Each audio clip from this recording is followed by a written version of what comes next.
ലക്ഷ്മി കുറെ കാലത്ത് YouTube channel തുടങ്ങാൻ വിചാരിക്കുന്നുണ്ട്. അപ്പോൾ ഇന്ന് ഉത്തര ദിവസമല്ലേ, അപ്പൊ ഇന്ന് തുടങ്ങാൻ വിചാരിച്ചു. ഇന്ന് തുടങ്ങുന്നുണ്ട്. അപ്പൊ ഇന്ന് എന്റെ വീട്ടില് ഈ ഒരു ഓണാഘോഷം എന്തെങ്കിലും നടക്കുന്ന പറഞ്ഞാലും ഓണാഘോഷമല്ല, ഓണത്തിന് തലേ ദിവസം. ഇതാണ് എൻ്റെ ഫാമിലി. ഇത് കംപ്ലീറ്റ് ഒന്നുമല്ല, പക്ഷെ എന്നാലും ഓക്കെ. ഇതാണ് ഞങ്ങൾ രാവിലെ തന്നെ പൂക്കളൊക്കെ ഇട്ട്. ഇന്നിപ്പം ഓണത്തിനുള്ള തയ്യാറെടുപ്പാണല്ലോ, അപ്പോൾ ഞങ്ങൾ എല്ലാവരും ഒത്തുകൂടെ വിചാരിച്ചുകൊണ്ട് ഞങ്ങൾ ജസ്റ്റ് പൂക്കളൊക്കെ ഒന്ന് സെറ്റാക്കി വിചാരിച്ചു. നാളെയാണല്ലോ ഓണം. അപ്പം അത് ഞങ്ങൾ രണ്ട് വീട്ടിൽ നിന്ന് പൂക്കളിട്ടുണ്ട്. അപ്പോൾ ഇതെൻ്റെ അനിയത്തിയാണ്. അപ്പോൾ അവളുടെ വീട്ടിലാണ് ഞങ്ങൾ ഈ പൂക്കളൊക്കെ വരയ്ക്കുന്നത്. ഇത് ഞങ്ങളുടെ ഇന്ന് ഓണപരിപാടിയൊക്കെ നടക്കാൻ പോകുന്ന വീടാണ്. പരിപാടികൾ ഒന്നുമില്ല, ജസ്റ്റ് എല്ലാവരും കൂടെ വന്ന് എല്ലാവരും ഒന്ന് സെറ്റായി ഫുഡൊക്കെ കഴിച്ച് ജസ്റ്റ് ഹാപ്പി ആയിട്ടിരിക്കാൻ വേണ്ടിയിട്ട്. അപ്പോൾ ഞങ്ങളിത് മറ്റേ വീട്ടിലത്തെ പൂക്കളം ഏകദേശം സെറ്റായി. അപ്പോൾ ഞങ്ങളൊരു കോമ്പറ്റീഷനായിട്ട് ഇപ്പുറത്തെ വീട്ടിലും പൂക്കളം വേഗം സെറ്റാക്കാൻ വേണ്ടി എല്ലാവരും ഓടിച്ചാടി വന്ന് ഞങ്ങൾ പൂക്കളൊക്കെ ഇടുകയാണ്. അങ്ങനെ ഇനിയിപ്പം പിറ്റേ വീട്ടിൽ പോയ സമയത്ത് ഫുഡൊക്കെ ഉണ്ടാക്കാനുള്ള തയ്യാറെടുപ്പായിരുന്നു. അപ്പോൾ ഞങ്ങൾ കക്കരിയൊക്കെ അരിഞ്ഞ് ഉഡിയൊക്കെ തയ്യാറാക്കി എല്ലാം ജസ്റ്റ് ഒന്ന് സെറ്റാക്കി വെച്ചു. അപ്പോൾ എല്ലാ വീട്ടിലും ഓണത്തിന് സദ്യയാണല്ലോ, അപ്പോൾ ഞങ്ങൾ വെറൈറ്റിക്ക് എന്ത് ചെയ്തു, തലേ ദിവസം ആയത് കാരണം ബിരിയാണിയൊക്കെ വെക്കാൻ വിചാരിച്ചു. എന്നിട്ടോ നാളെ എന്തായാലും സദ്യ കഴിക്കേണ്ടതാണല്ലോ.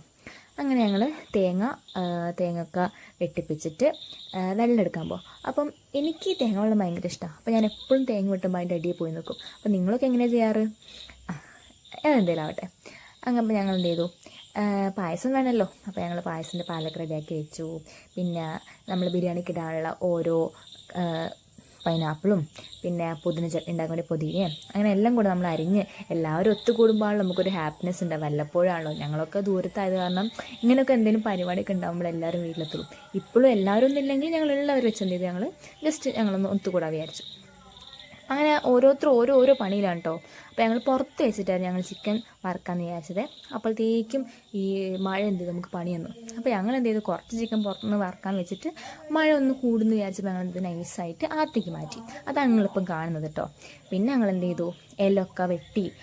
ഇത് പറയുമ്പോൾ വലിയൊരു സ്റ്റോറി മിന്നുണ്ട് കേട്ടോ. ഇല വെട്ടാൻ പോയ ഒരാൾ കൊമ്പും കൊണ്ട് ഹോസ്പിറ്റലിൽ പോയി സ്റ്റിച്ചിട്ടാണ് വന്നത്. ഇത് മാമൻ പോയി കൊണ്ടുവന്നതിന് ക്ഷീണത്തിൽ കിടന്നുറങ്ങാണേ.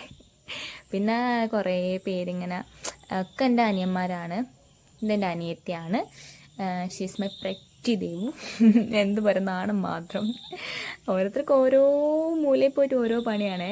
ഇവരാണെങ്കിലും ആരുമില്ല ഗായ്സ് എന്ന് പറഞ്ഞിരിക്കുകയാണ്. ഇത് ഞാൻ തന്നെയാണ് കേട്ടോ. എന്ത് പറയാനാ. ഇത് പിന്നെ ചെറിയ മോൻ ഓരോ ഡ്രസ്സൊക്കെ ഇട്ട് നോക്കണം. കുറേ പേര് കോണക്കൂട്ടിട്ടുണ്ട് കേട്ടോ. പക്ഷേ എടുക്കാൻ പറ്റിയില്ല എല്ലാം ഒന്നും. പിന്നെ എന്ത് ചെയ്തു, ഞങ്ങളുടെ ഫുഡൊക്കെ റെഡിയായപ്പോൾ എന്നെ വിളിച്ചാൽ വെച്ചു നമുക്ക് വീഡിയോ എടുക്കണ്ടേ എന്നും പറഞ്ഞിട്ട്. എൻ്റെ മാമനാണ്. അപ്പോൾ നമ്മൾ ഓരോന്നായിട്ട് സെറ്റാക്കിയിട്ട് നമ്മൾ ജസ്റ്റ് ഗൈസ് ഇതാ ഞാൻ ഈ ചട്നി ഉണ്ടല്ലോ സൂപ്പറാണ് കേട്ടോ. പുതിന ചട്നിയാണ്. നിങ്ങൾക്ക് ഇഷ്ടമാണെന്ന് എനിക്കറിയില്ല, പക്ഷേ എനിക്ക് ഭയങ്കര ഇഷ്ടം.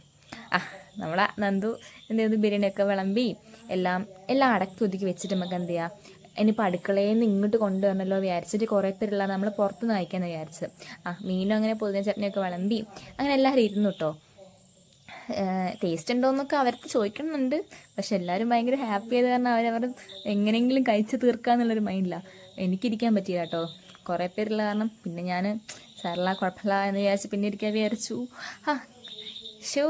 ഇതേ ഞാൻ വീണ്ടും കൊള്ളാൻ തോന്നുന്നു. ഇത് ഞാൻ എടുക്കാൻ പറഞ്ഞെടുത്തൊന്നുമല്ല കേട്ടോ. ഇതെൻ്റെ മാമിയാണ് ചിഞ്ചു. ഇത് അഞ്ചു. പിന്നെ ഇത് മീനു.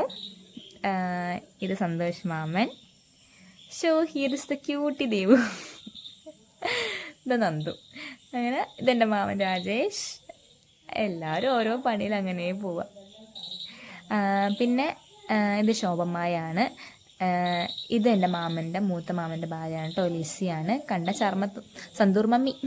ചർമ്മത്തിന് പ്രായം തോന്നിക്കില്ല. ശ്രുതയെ നമ്മുടെ പോലീസുകാർ നിൽക്കണു. ഷിജി മാമിയുടെ വീടിനാട്ടോ വന്നത്. പരിപാടിയൊക്കെ ഓർഗനൈസ് ചെയ്തത് ഇത് മാമിയുടെ ചേച്ചിയാണ്.